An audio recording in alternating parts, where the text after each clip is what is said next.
Welcome everyone to Jill's 60th birthday week video. We wanted to do something special. Jill has been answering questions from friends and colleagues for the last several months, really years. And this week is a really big deal because our beloved Jill has a big birthday. So we wanted to do something a little different. We'll touch on a little bit of education stuff, but it's also life lessons. So I have these questions. Jill has not really seen them. We decided to do this more impromptu. So everyone enjoy.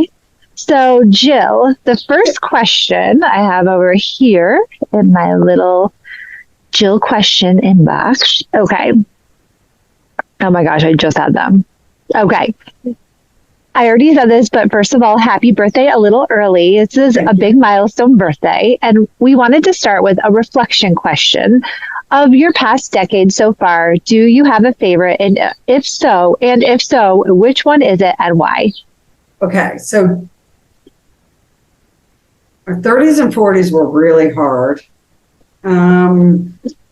So the child rearing years?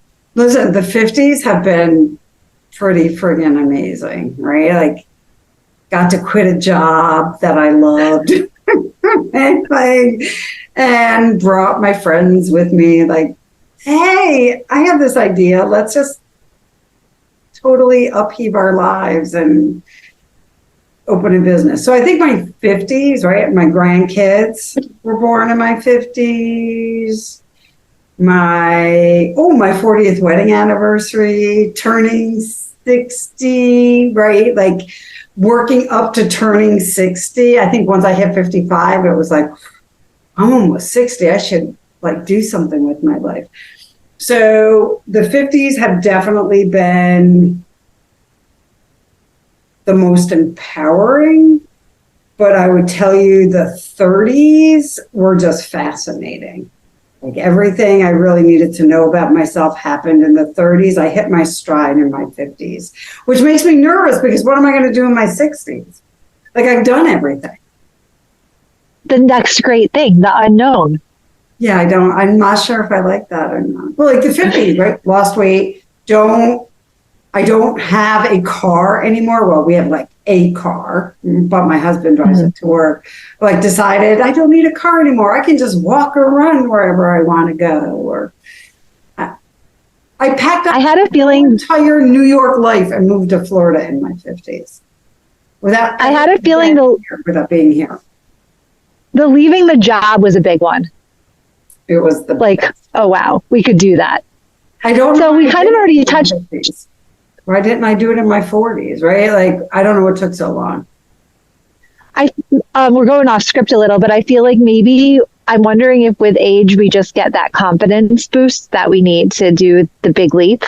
So I told my husband you were going to interview me. And I was like, I think I'm reflecting on turning 60. And maybe with age, you just find out you really don't give a shit anymore. And he's like, you were born not giving a shit. Don't blame it on turning 60. But I feel like I hit my stride somewhere in my 50s where it's like, you're going to do what's right if we have to drag you kicking and screaming. And most people, it was kicking and screaming. But I wound up in Florida in my 50s, right? I never thought I'd live in Florida in my 50s. Like, how did I wind up here? It's just so strange. It's amazing. I did a lot of things I never thought I would do that are just, I am a planner by nature. So quitting my job the next year, right? Quitting my job, sold my house, moved to Florida, all in my 50s. And now I'm like, what in the world? Part of me goes, I can't wait to see what happens in my 60s. And the other part is like, So that you answered a little bit of the next question which was what was the best part of the last decade? And it sounds like there's a lot of really good stuff. The best part of the last decade is growing out my hair so it was white. And that might sound super odd, but I have met so many women over the last 5 years who are like, I wish I were brave enough to let my hair go gray, including the woman who cuts my hair. She's like, I just can't bring myself to do it. So like, this is the biggest, to me, this was bigger than quitting my job. So what inspired that? And I love it. And I tell you that all the time. People pay to have that color put into their hair. I just, at some point, you have to just admit your hair's not dark anymore. Like, at some point, right? Like at some point, who am I kidding? My hair's not, I mean, it's black still underneath. I don't color it. But at some point, don't we all have to admit, like, I don't have black hair anymore? This is the best thing because people feel a definite way about it. You want to know what happened, though? Can I tell you something weird? Men, weirdly, except for my husband, who like loved Barbara Bush, right? Loved her hair. Men in general do not give me a second look with gray hair. It's almost hilarious, right? Like if I walk in a room with a woman who's my age and she has like blonde hair or brown hair, men will definitely check out that other woman. And it just kind of cracks me up. It's like, men don't love gray hair. Isn't that kind of a weird recognize? But yet I bet a lot of those same men have gray hair. Oh, hello. And or no hair. Right. Oh, yeah. Or no hair. That's it. So this is like the best thing that happened this decade. Because one day I was just like, I'm going to let it grow. And I love it. I have a bunch and we're doing an experiment to see. I think I talked to you about this. But anyway, let me get to the next question. You know what? Because I don't think I can do it forever. That's what I told my hair lady. I just kept it in a ponytail when I went out, but only at home did I leave it down. And then when the gray got here and the rest was dyed, I just had it cut because I was like, there's nothing else I can do. But this by far is the best thing I did in my 50s. It's very important to not give a shit about your hair. I love that, the empowerment message. And like I've said and already mentioned on this Zoom, like some people will pay hundreds to get that color. So the woman across the street is like 34 years old and she has her hair colored this color every month she goes. And I said, what do you do when you get older? And she's like, not color it this color. And I was like, got it. It's fascinating. So I know you just said you're like a little bit like, ooh, the 50s were great. What are the 60s going to bring? And we don't know. But what are you most looking forward to? Retirement. Good for you. God, I wish I were joking. What am I most looking forward to? That's okay. That's an honest answer. You know, so Andrea and I had this conversation. Will I ever actually retire? I mean, the answer is probably no, right? I'm going to die in front of my computer screaming about soon. I would tell you, I am most looking forward to in my 60s, waking up at least one day without an ache. Like at some point, something's got to stop hurting, right? Like maybe retirement. I would say retirement. But before anybody like goes, hey, when is that going to happen? Like 7 years. So, and you'll probably let people know. No, I won't. Or you'll just disappear and you'll be living abroad somewhere. Bye, everyone. So that is my next thing. We actually had that conversation last night. I'll tell you about it offline. But is the United States the place I want to live out the rest of my life? And my husband last night just dead ass seriously looked at me and said, why don't we just go buy one of those little one-room houses in the Caribbean? Like they're basically a larger studio. And he's like, and let's just boat over there every few weeks. I'm like, what'd you do with my husband? He's really you guys are going to be, you'll be like fishing for your dinner on your boat. Yeah, that would be hilarious. But I want to go live on a houseboat. So, you know, just not a place. I feel like I definitely don't want to rush it, but I feel like big things can be in store in the next decade for you. Yeah. It's going to be exciting. I feel like if I don't do all the things I want to do in the next 3 years, shame on me. I've got nothing but time and energy because I feel like at 65, I should kind of just be willing to sit home more. I don't Well, Doesn't it seem like your parents sat home? How old are your parents? they're in their mid 70s. They're terrified. Your parents didn't. They're terrified of stopping moving because they just are afraid if they stop moving, things won't work anymore. So I actually feel that. I actually feel that a lot. Tell your parents I understand. But that actually leads into the next question about dispelling the traditional narratives about aging, especially with women. And when we're younger, you have an idea of what a certain age looks like. And I think when we hit that age or ages, what we saw in our head doesn't reflect reality. And one of the things that I've been really inspired by with you is that you have really taken up running in the last year, which is every morning I'm like seeing your posts and like, you're just getting it before the sun rises. You're doing tons of miles a week. And it's like, I've known you for about a decade now. And this year is like just Jill on fire with the running. And I was just wondering what inspired you, because it's inspiring me to see you do this. What's pushing you? So for all of you people who don't believe COVID is real, I got COVID 2 years ago. And I was sick for like months. And mine was not a cold. I had digestive issues. And I just had so many food intolerances. So all of a sudden I can't eat garlic, can't eat onion, can't eat fried foods, can't eat spicy foods, can't eat dairy products. And also my body's like, we're going to reject this food. It's like, I'm going to try eating this. And my body's like, no, girl, you cannot eat that either.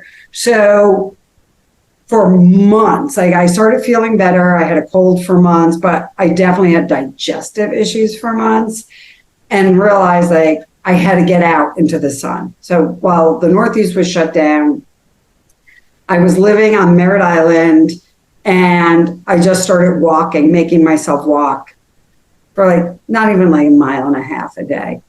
And then we bought the house I'm currently in, and it was being built. And so the stress, I hate to tell you, the stress of that added with it. And then I got COVID 2 more times. And I realized I was so out of shape that I just couldn't get myself to feel better. So when we moved here, there's a lake. It's called Lake Virginia. And so I live in a cul-de-sac condo area. So I walk like half a mile to the lake, half a mile lap. And I just thought to myself, if I can just make this around once, right? Like that would be great. So I think the first time I started walking it, I did 3 laps. I had to come home and lay on the floor. But I made myself do it every day. Just like, it's 2 laps, it's 3 laps, it's fine. And then slowly build capacity until I do anywhere from, I know exactly when my body hits 6.1 miles. Like I know my left foot will start hurting me, right? I get hungry, but I know that, and I know it's exactly 6.1 miles. So there are some days where I'm like, I'm going to do 8. And there are some days I turn around and head home at 6.1, just depending on how I don't make myself do anything. So I decided, being sick, part of it is because I was in such bad shape, my body just couldn't heal itself, which shame on me, right? So I've lost 80 pounds total. I feel like I have probably 20 more to lose, though one of my guy neighbors is like, really skinny girls are gross. Like, keep your hips. And I don't know how I feel about some random guy saying that to me, but he did. So I think then I got COVID 2 more times after I started exercising, but it hit me differently because I was still able to go out and exercise. So the other day it was raining here and it was like a very light sprinkle. I'm like, if I don't get up and do it, I know myself well enough that I won't do it. So light sprinkle, get up and do it. And then it starts raining while I'm out there. And I was like, I can't go in just doing 3 miles. So I took off and I actually ran, like out and out ran almost 4.5 miles. So by the time I got home, I was soaking wet, but I had done 6 miles in just a little less than an hour. And I was, oh my God, I felt so horrible. I'm not even going to lie. Like, if I hadn't, I thought you were going to say, I felt so good. no, I felt so horrible. Like my left side had a pain. And I said, if I had an ovary, I would tell you to take it out. But I don't know what the pain is on the left side. So it was like, I knew getting COVID just screwed up my system. And because of all my food intolerances, I had to make my body move. So now I do it like it's part of my job. I'm up by 5 a.m. Normally in between 4 and 5, I wake up. I'll read something for work. I do Wordle. Do you still do Wordle, by the way? I do. Yeah. So I do my Wordle, and then like I'll set my computer up. I'll start working. And then I go out by 6:30 in the morning. But starting next week, I'll be out by like 5:30, 6 o'clock in the morning because it gets hot so soon. So I was going to ask you. I would like to say Yeah, I was just grossly fat, but it was really because I just couldn't recover from being sick. And I still have all the food intolerances, so that's been lovely. But weirdly, I haven't changed my diet. I mean, I don't eat garlic and onion, like all the stuff I love to cook with, but I still eat bread. I still eat devil dogs. The worst part is people will be like, did you do Ozempic? Oh my gosh. Why would I take medication that my body doesn't need? Like, but that's just so funny that that's the first question. Because you know what? So many people are doing it to lose weight, and I get it. And it's well, it's not unfortunate. I chose to lose weight at this time, but I don't like needles. So I'm like, would I take a pill before I have the fat sucked out of my ass? Probably not. Like, I'll just go and have somebody suck the fat out of my ass and thighs, but I'm not going to do that either. So this is probably the weight I'm going to stay for a while, but I've lost a ton of clothes sizes. I think I'm in a size small, shorts, maybe anywhere, like, depending on the pants, like a size 6 or 8, but I was a 24 at one point.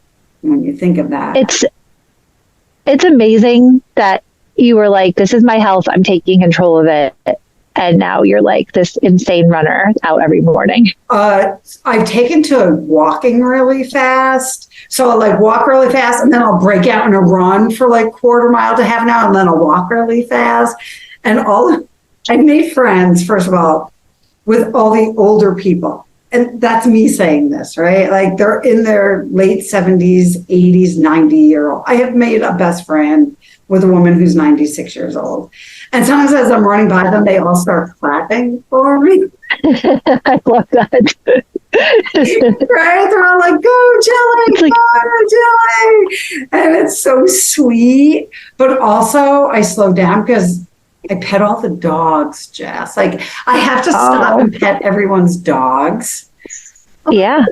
Dog. Or I have to stop and help the older people, right? And sometimes there's alligators on my walk. And so I'm super aware. By the way, you definitely speed up when you see an alligator. It's like, walk, walk, walk, walk, walk, walk. So it has been interesting. I feel much better when I work out, but I've taken to like fast walking over running because my hips hurt. It's because I'm old. Yes. My hips will start hurting. Yeah, I'm with you. My hips are too. Right? But I have 60-year-old hips, right? You're in your 40s. Like, oh my God, my hips hurt. So I'm in my running clothes now because when we hang up, I'm going to run to the bank, which is like 1.5 miles from here. So I literally run all my errands. I love it. But that's so good and so good for your health. I need like my turkey neck on. I don't know if you can see. Oh, no. Because I was so heavy. I have like a white wrinkle because when I walk, my neck is like a turkey neck. So it's all tan except for like one line. Don't know. I So, yes, promise you, you're the only one that notices that. We don't see that. I know I can't listen. It has been the greatest part about turning 60 is I'm going to eat an entire cake. Well, hold that thought because that might be a 60th birthday celebration plan question. But the next question I have for you is over the course of your life, you learned a lot. Can you share one of your really valuable life lessons with us? Um,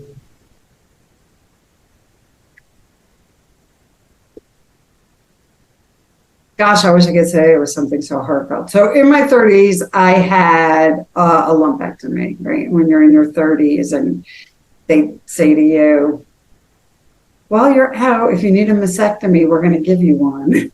The realization that life is very, very short and do things that matter and make you happy become like, you know it.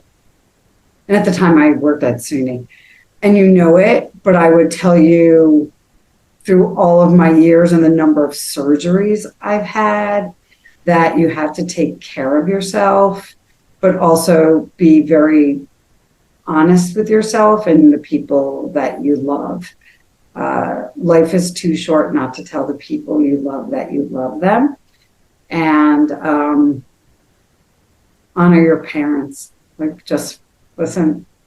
As you know, Jess, my mom's a MAGA person. She'll tell you she's not. And I would tell you politics in our family has made everyone nuts. And at some point, you just have to push it aside and remember, right, like, love your parents, spend time with the people you love. It was hard, by the way, moving here. My husband really wanted to move to Florida because I would have stayed with like my kids and my grandkids because, right, like, why shouldn't I corrupt my grandkids? But also learn to be happy where you are and with what you have. And nobody hands you anything and work for it. There's just so many things I wish I had known when I was younger. Like, just because somebody gave me a chance doesn't mean I owe them anything in my future. I can thank them and say, hey, thank you for recognizing my talents and understanding I work for you, but then realize we are two different people or we're just different people and we've gone in different directions, and all of that is okay. And I think when you're younger, you try so hard to keep those relationships. And as you get older, I think maybe especially for women, it's like, why am I the person working on this relationship so hard? And why is it expected? And if you're a woman and you're in your 50s about to turn 60 or heading towards 60, if you don't like it, just say you don't like it. Don't play along to get along. And man, a lot of really hard lessons, but mostly life is too short. Enjoy it while you can. Because man, you don't know what's going to happen. Please. That is true. And that's really good advice. Kind of all over the place, but like, you learn to appreciate so much when you find out like there's something wrong. But then mostly as you grow, it's okay to be a different person. I'm not the same person I was 20 years ago. That's okay. I know. And I think that's exciting. And I love that advice. And I think it probably was extremely eye-opening in your 30s to have that diagnosis. And now you're celebrating life and we're so happy. I never thought I wanted to know what. Nope. Never thought I'd be here. If you had asked me in my 30s or early 40s if I would be here, I would have told you no. Oh, well, we love you and we're glad you are. And I wanted to know what you feel comfortable sharing about your 60th birthday celebration plans. So I'm going on roller coasters and free fall rides. I'm a roller coaster junkie. I love a good roller coaster. So I'm going to an amusement park. And then we're going out to dinner where I have already not only scoped out the menu, I already know my dessert. I would so do that. I love it. Which is like a banana split sundae, but it comes with an enormous piece of banana cream pie on. Like, oh my God. I might just get it for dinner. I don't know, but I'm going to eat voodoo donuts for breakfast. I'm going to go on roller coasters. Oh, I'm going to spend all day by a pool. and then go out to dinner Amazing. and go on roller coasters. But That sounds amazing. I remember growing up thinking, like, I hate to say this, sorry, I hope my relatives don't watch this, but like, my aunts seem so old and there's they had like the hair, that hair, they seem just right, like nobody had cleavage, right? And I'm just the polar opposite of all of that. So are my sisters, and it's kind of like I'm the sixth child and I'm going to be 60. So, and I don't know if you know this, my sister Judy's birthday is on Friday as well. My birthday is June 28th. Judy's birthday is 28th, and my brother Joe's birthday is June 28th. She's 1 year older than me. He's 5 years older than me. And growing up, my brother Joe didn't like us because we ruined his birthday. So we ruined his 4th and 5th birthday. So my mom used to let him pick out the cake, and he would pick like vanilla cake with vanilla frosting, which I hate.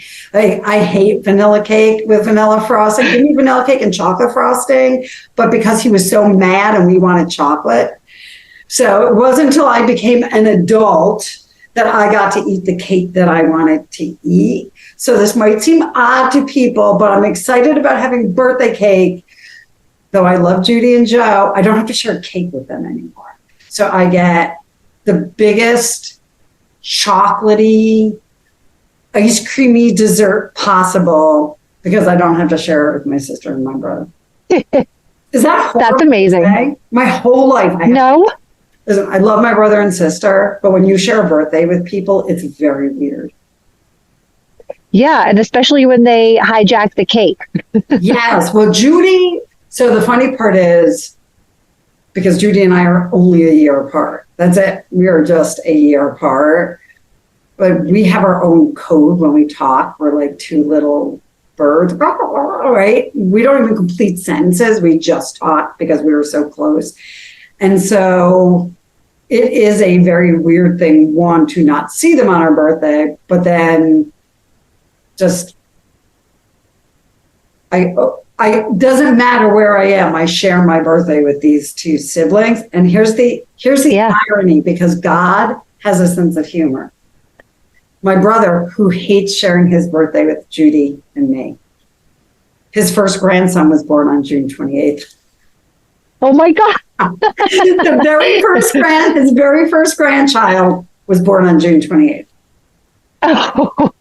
And I was what like, are the odds? Karma, because you terrorized us when we were little, right? Because his mom wasn't home when he was 4 and 5, and his first grandchild's born on June 28th. Hilarious. Wow, that is unbelievable. I know, but I don't know, Jess, like being older, I really just don't give a shit anymore. I know people think I should, or maybe be a different person. I'm not. I don't get angry. You know that, right? I took a vow not to get mad anymore. So I don't yell at people. I feel like there's some entities that deserve the anger. We talk about them a lot. But yes, in general, it's good to be like really zen about it. But they don't deserve the zen. Yell at you, which Andrea thinks is hilarious. So I made that when I was 15. I was like, you know what? I'm just not going to yell at people anymore.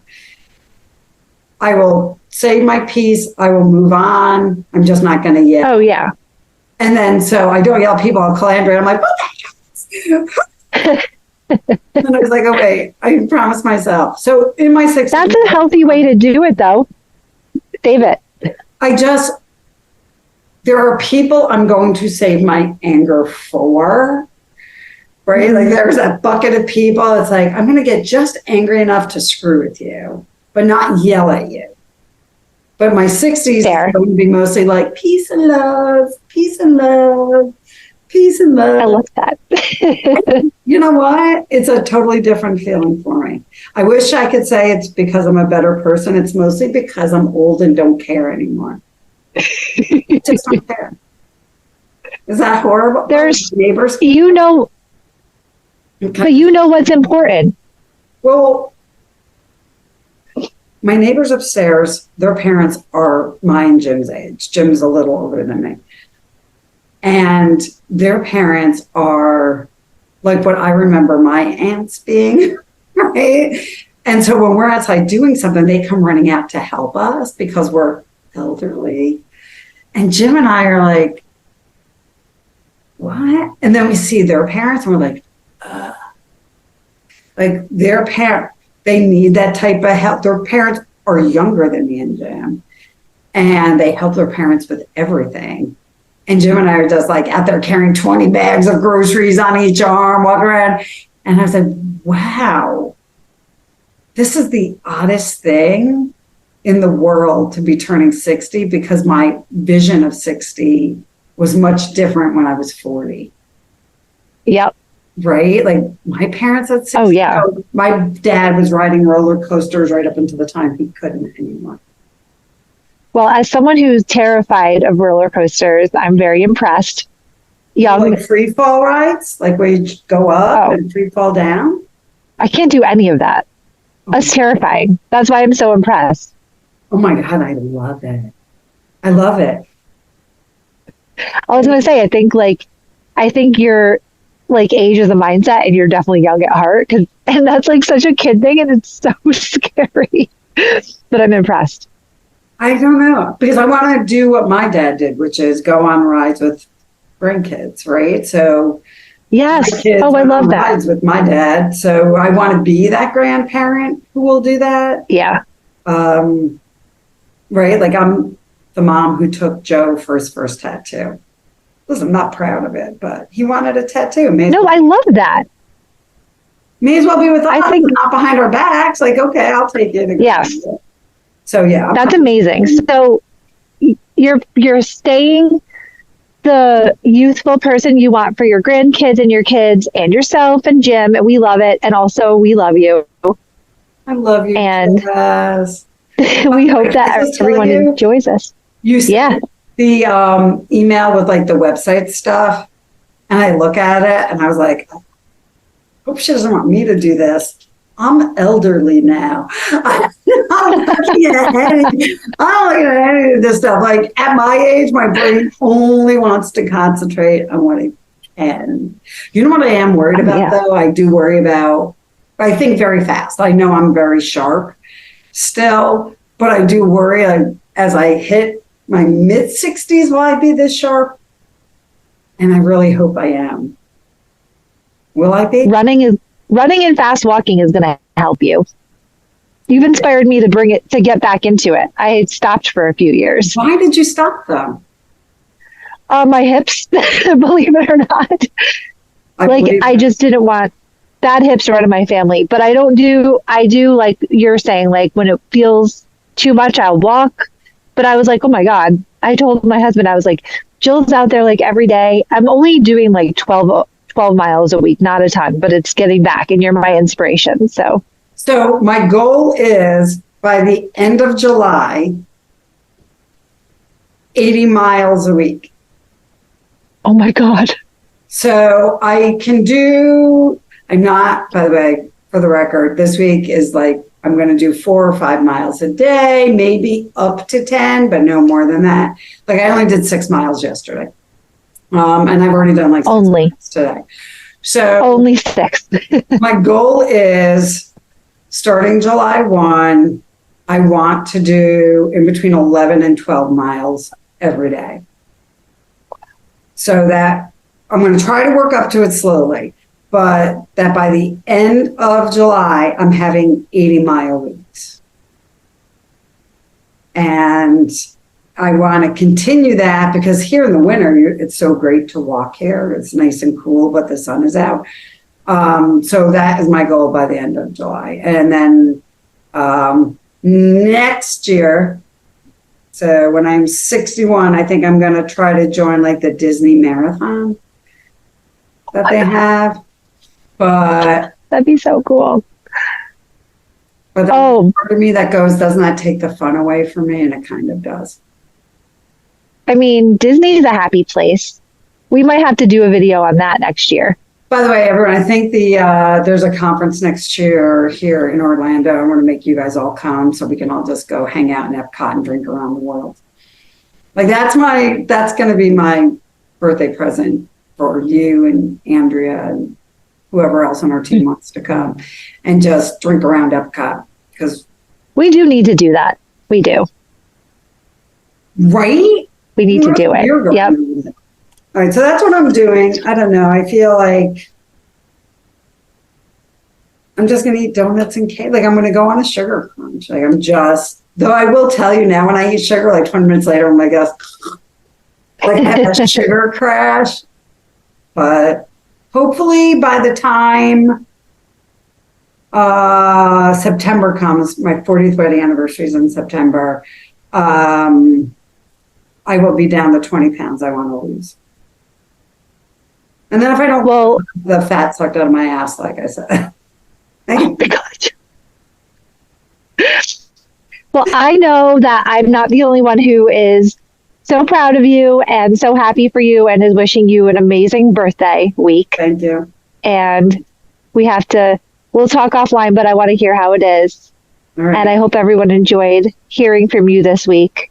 Oh my God. Wait, I'm going to do a Sunni video later today, so everyone should sit tight.